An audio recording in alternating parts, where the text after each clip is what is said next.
হৰিধ্বনি বৰবিষ্ণুৱাতা আৰু ভগৱান ৰামচন্দ্ৰৰ জয়ধ্বনিৰ মুখৰ চমৰীয়া সত্ৰৰ বৰবিষ্ণুৱাতাৰ থান। দ্বিতীয় বৈকুণ্ঠ ধামলৈ পৰ্যবেক্ষিত বৰবিষ্ণুৰ আটাৰ তিথি ও সভা মহোৎসৱ। ৰাম বিজয় নাটৰ কিয়দাংশ বাতৰ হিচাপে প্ৰদৰ্শিত হোৱাৰ পিছতেই আনুষ্ঠানিকভাৱে চমৰীয়া সত্ৰত 4দিনীয়া কাৰ্যসূচীৰে আজি সামৰণি পৰিল শ্ৰী শ্ৰী বৰবিষ্ণুৱাতাৰ তিৰুভাৱ তিথি ও সভা মহোৎসৱৰ। ধৰ্মীয় পৰম্পৰা আৰু সত্ৰীয়া সংস্কৃতিৰ সমাহাৰেৰে চমৰীয়া সত্ৰৰ অস্থায়ী নামঘৰৰ পৰা মূল নামঘৰলৈ ভাগৱত আৰু গুৰু আসনলৈ উলিয়াই শোভাযাত্ৰা। শোভাযাত্ৰাত ভক্তৰ হৰিধ্বনি, নাম প্ৰসংগ আৰু বৰবিষ্ণু আত্মা আৰু ভগৱান ৰামচন্দ্ৰৰ জয়ধ্বনিৰ লগতে গায়ন বায়নৰ তাল খোলাৰ শব্দই দ্বিতীয় বৈকুণ্ঠ ধামলৈ পৰ্যবেক্ষিত কৰে চমৰীয়া সত্ৰৰ চৌপাশ। সেইকাৰণে দক্ষিণ কলৰ গুৰুজনৰ যিটো তিৰুভাৱ তিথি, সেইকাৰণে আমি সত্ৰৰ ভিতৰৰ পৰা গুৰু আসন ওলাই নি আমি তাত স্থাপন কৰোঁ, মানে তলিঘৰত এইটো দক্ষিণমুৱাকৈ ৰখা হয়। আৰু গুৰু দুজনৰ যি তিথি আমি সত্ৰৰ ভিতৰত কৰোঁ, তাতকৈ এই উৎসৱটো বহুত ডাঙৰ হয়। সেইকাৰণে গুৰু দুজন যাতে অপমানিত নহওক আৰু দক্ষিণ কুলৰ গুৰু হিচাপে আমি দক্ষিণ চাইডে লৈ যাই তলিঘৰত এই মানে গুৰু আসন তাতে স্থাপন কৰোঁ। এইটো আমাক গোসাই ওলোৱা উৎসৱ বুলি কয় তাহানিৰ পৰা। গতিকে আমি পৰহি দিনা এইটো কৰিলোঁ, যোৱাকালি তেখেতক তিথি কৰিলোঁ, আজি সামৰণি।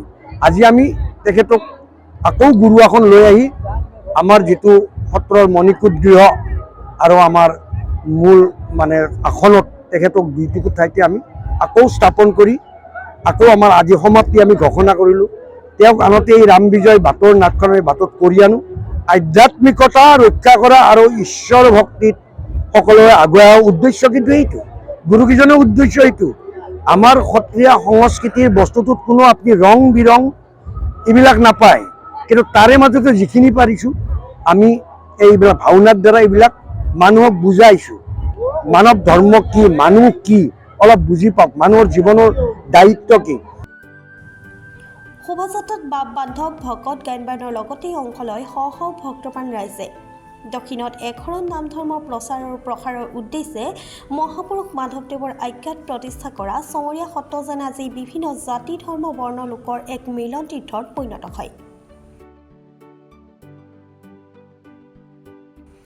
মহাপুৰুষ শ্ৰী শ্ৰী মাধৱদেৱৰ আজ্ঞাত গুৰুজনাৰ প্ৰিয় শিষ্য বৰবিষ্ণুৱাতাই 1588 খ্ৰীষ্টাব্দত দক্ষিণ পাৰত একশৰণ নাম ধৰ্মৰ প্ৰচাৰ আৰু প্ৰসাৰৰ উদ্দেশ্যে স্থাপন কৰিছিল চমৰীয়া সত্ৰ। মহাপুৰুষ শ্ৰীমন্ত শংকৰদেৱ আৰু মাধৱদেৱৰ মিলনস্থলী নৱ বৈষ্ণৱ ধৰ্মৰ অন্যতম পীঠস্থান চমৰীয়া সত্ৰৰ প্ৰথমগৰাকী সত্ৰাধিকাৰ দক্ষিণ কোলীয়া শ্ৰী শ্ৰী বৰবিষ্ণুৱাতাৰ মৃত্যু তিথি প্ৰতি বছৰে ফাগুন মাহৰ শুক্লা দ্বিতীয়া তিথিত সভা মহোৎসৱ হিচাপে পালন কৰিছে। এনেদৰে বছৰ বছৰ ধৰি বৰবিষ্ণুৱাতাৰ তিৰুভাৱ তিথি সভা মহোৎসৱ হিচাপে উলহ মালহেৰে পালন কৰি আহিছে চমৰীয়া সত্ৰৰ 4-7টি ৰাইজে।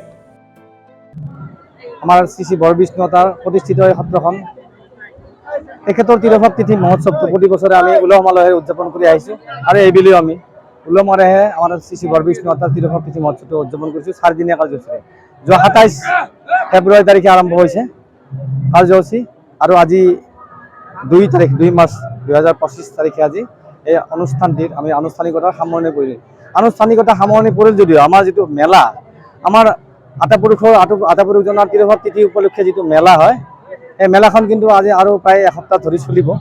তাতে ৰাইজৰ বিপুল সঁহাৰি, বিপুল সহযোগিতা, বিপুল উপস্থিতি পৰিলক্ষিত হৈছে। আমি আনন্দিত হৈছোঁ।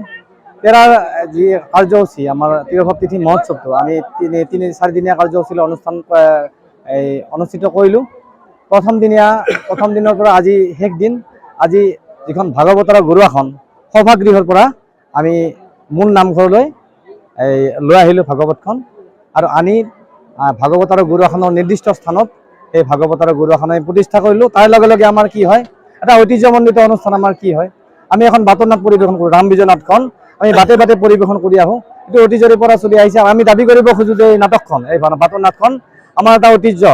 আমি দাবী কৰিব খোজোঁ যে এই বাটৰ নাট বোধহয় আমাৰ প্ৰথম বাটৰ নাট হ'ব পৃথিৱীৰ ভিতৰত, এই আমাৰ বাটৰ নাটখন। চমৰীয়াৰ পৰা চাইফুল ইছলামৰ ৰিপৰ্ট, প্ৰাতঃ টাইম। অসমৰ সংবাদ জগতখনৰ বাবে এক সুখবৰ। নৰূপ নহাজেৰে প্ৰায় 30 বছৰীয়া অভিজ্ঞতাপুষ্ট সাপ্তাহিক কবচ পুনৰ এবাৰ ৰাজ্যৰ মাজলৈ। স্বত্বাধিকাৰী প্ৰণীতা কলিতাৰ দ্বাৰা প্ৰকাশিত আৰু অমৰজ্যোতি প্ৰিণ্টাৰ্ছ, গুৱাহাটী কমাৰ্চ কলেজৰ বিপৰীত ফালে মুদ্ৰিত।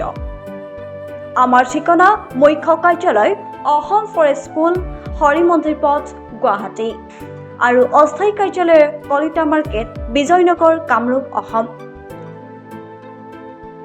মোবাইল নং 9435114666 আৰু 7024722813। Mail ID probhatiahom@gmail.com।